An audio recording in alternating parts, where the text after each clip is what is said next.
tour of the Honda Civic Tourer.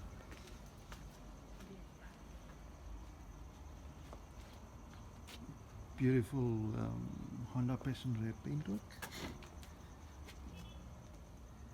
17-inch wheels.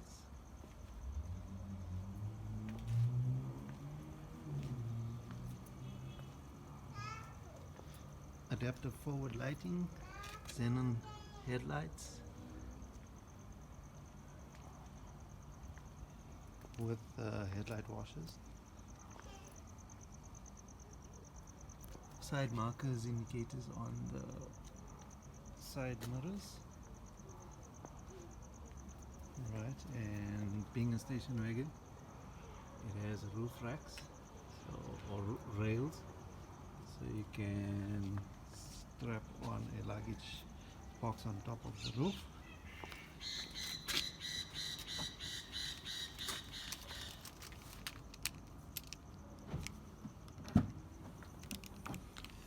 Getting into the boot, you can see it's a nice, big, spacious boot. Got a cargo cover. There's a light and a power socket.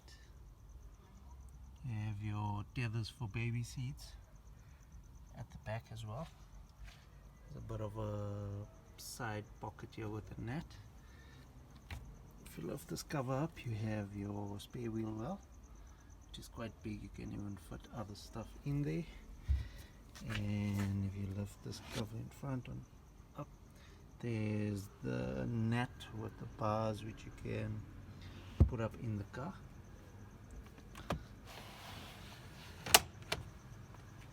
So yeah, and pull handles to pull down a tailgate.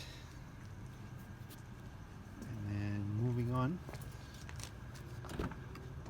to the inside, as you can see, it's full leather upholstery with nice, comfortable, relatively flat seats. The back seats has the Honda Magic Seat system, which is quite nifty if you want to store taller stuff. See, as you can see, it folds up neatly, and then you have all of this room to store. And when you're putting the seats down,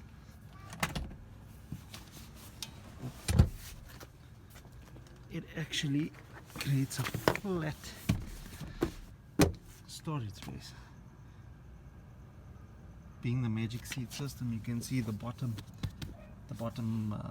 bench actually goes all the way down to the floor. Right, so let's lift that back up. You'll notice that being the Magic Seat system, there's also space underneath this back seat, so when you have it in place, you can actually store items underneath here, which is quite cool. And then if you have a look, there's also a center armrest with cup holders, which you can close up nicely. You have the ISOFIX anchors for your baby seats, and obviously 3 seat belts back here. You also got the grab handles on the roof to assist your passengers with jumping out, right? Also electric windows here at the back, and there's also a side pocket and a speaker there.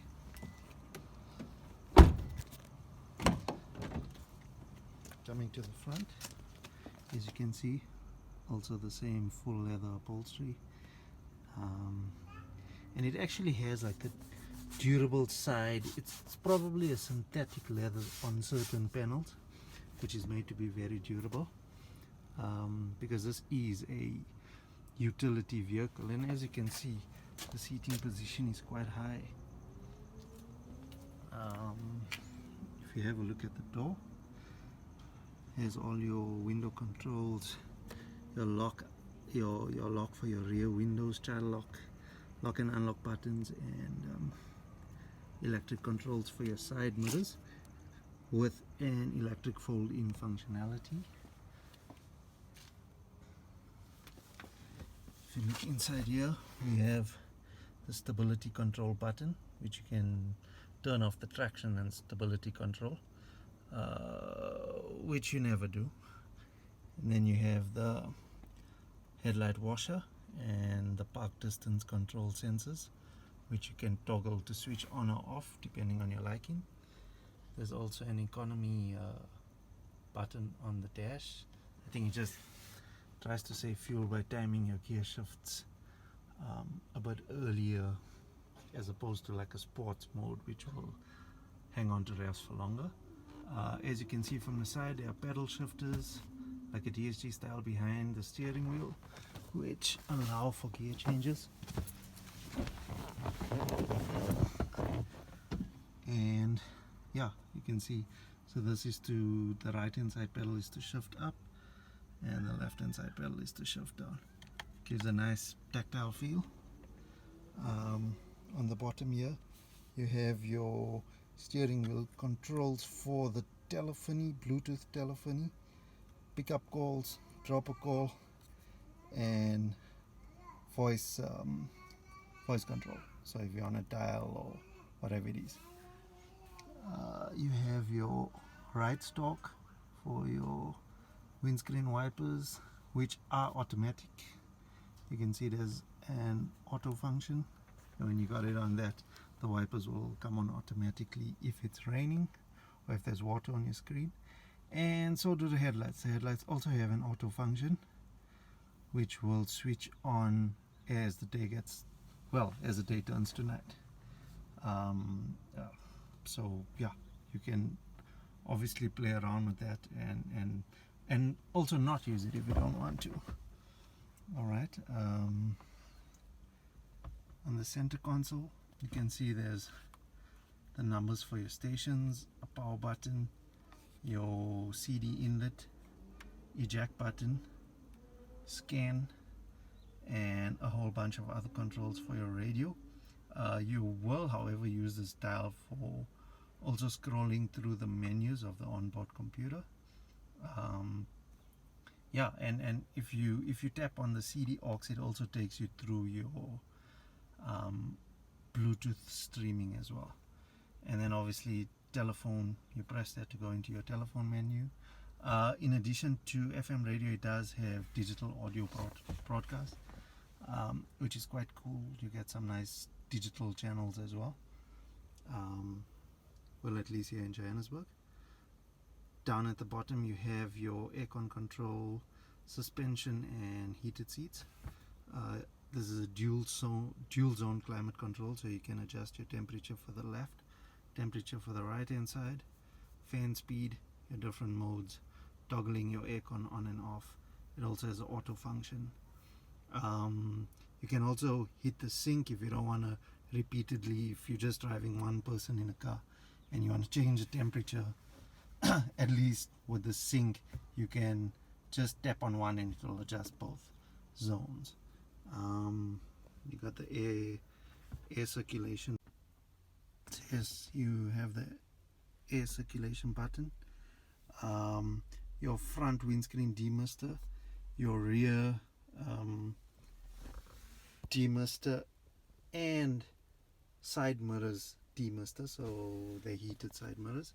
You also have your rocker switch here to adjust the heated seats as a low and a high setting, and in between the two front seats, heated seats, you have a control for your suspension. So the rear suspension is quite cool. It has 3 modes: normal, dynamic, and comfort. So it adjusts the rear shocks accordingly to your preference. And then yeah, I mean it's pretty comfortable in here. You can see the gear selector, pretty straightforward. Park all the way down to sport mode. You can use the pedal shifters while you're in drive, but then after a while it just defaults to normal automatic drive. However, when you're in sport mode and you tap on one of the pedal shifters, it will actually then default to your pedal shift mode.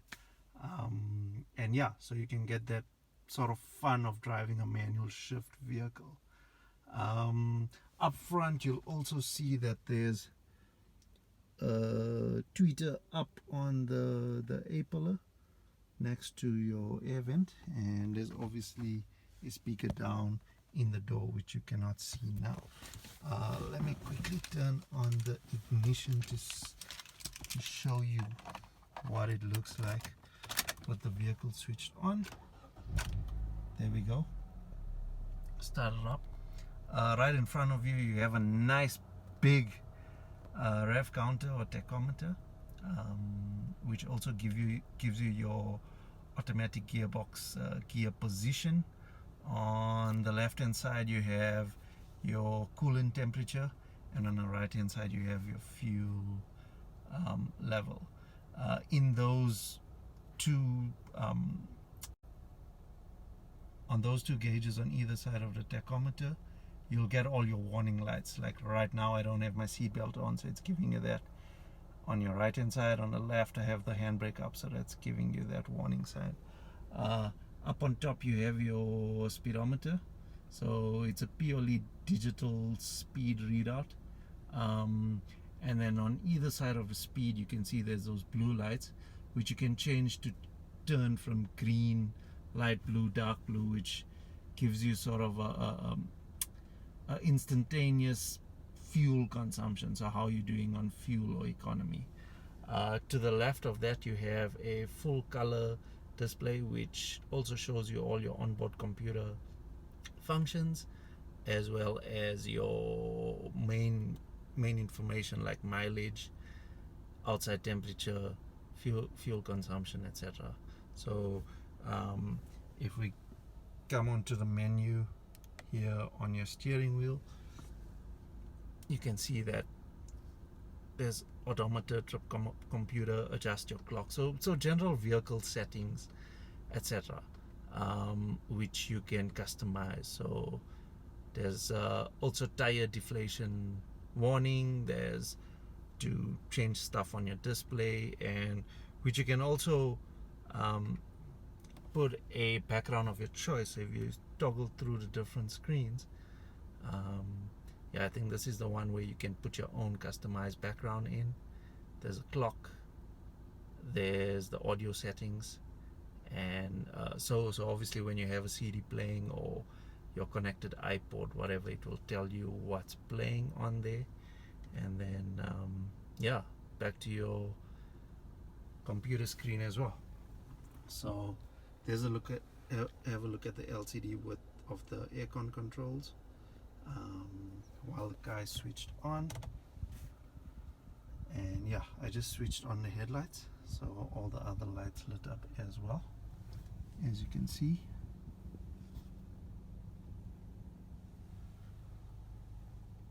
So yeah, that's that.